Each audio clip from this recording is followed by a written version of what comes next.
Bonjour, chers abonnés. Dans la vidéo 19, vous avez appris à manipuler vos calques. Eh bien, aujourd'hui, Jacques va vous conduire dans les différents modes de fusion. Merci Isabelle. Bonjour à tous. Photopersona prend en charge de nombreux modes de fusion que vous pouvez trouver dans la colonne de droite, sous Calque, puis à droite de la réglette Opacité. L'arrière-plan seul ne suffit pas à activer les modes de fusion. Rien ne se passe. Pour activer l'arrière-plan, il suffit de le dupliquer. Clic droit, dupliquer. Je vais maintenant sur le mode dit normal. Je fais défiler les modes de fusion qui sont maintenant actifs. L'arrière-plan peut encore être rendu actif si j'y ajoute un calque. Je supprime l'arrière-plan dupliqué. Je vais sur Affichage, Studio, Réglages. Je sélectionne le premier calque qui vient, Luminosité Contraste. Je fais défiler les modes de fusion qui sont maintenant actifs. Calque Luminosité Contraste est également actif dans n'importe quel mode de fusion. Je supprime le calque par un clic droit, puis Supprimer. Clic droit à nouveau et je sélectionne Nouveau calque pixelisé et je m'aperçois que le mode fusion reste inactif avec ce calque vide.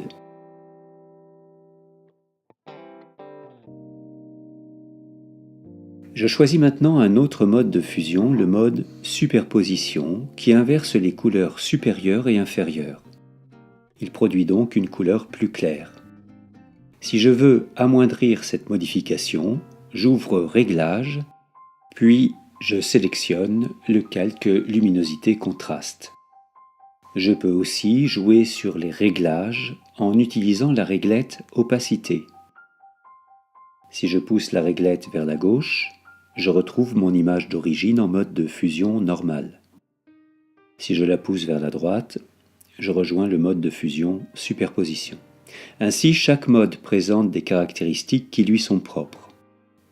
Le mode incrustation, par exemple, applique le mode de fusion produit ou superposition, suivant la couleur inférieure à chaque position de pixel. Si les pixels du calque inférieur ont moins de 50% de gris, c'est le mode produit qui est appliqué. Si à l'inverse, ils sont supérieurs à 50% de gris, c'est le mode superposition qui s'applique. Le mode densité couleur plus obscurcit les pixels de couleur inférieure par rapport aux valeurs des pixels de couleur supérieure, etc. Quel que soit le mode choisi, il est possible d'y ajouter des réglages.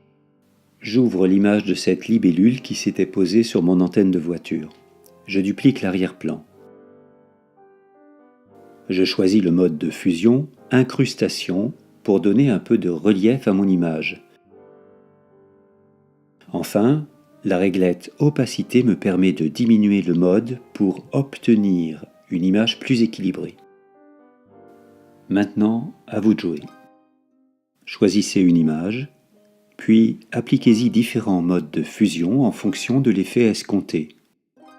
C'est tout pour aujourd'hui. Au revoir et à bientôt sur Tuto Français Affinity Photo. Nous espérons que cette vidéo vous aura plu. Ciao ciao, chers abonnés. Merci d'ajouter un petit pouce bleu en nous quittant.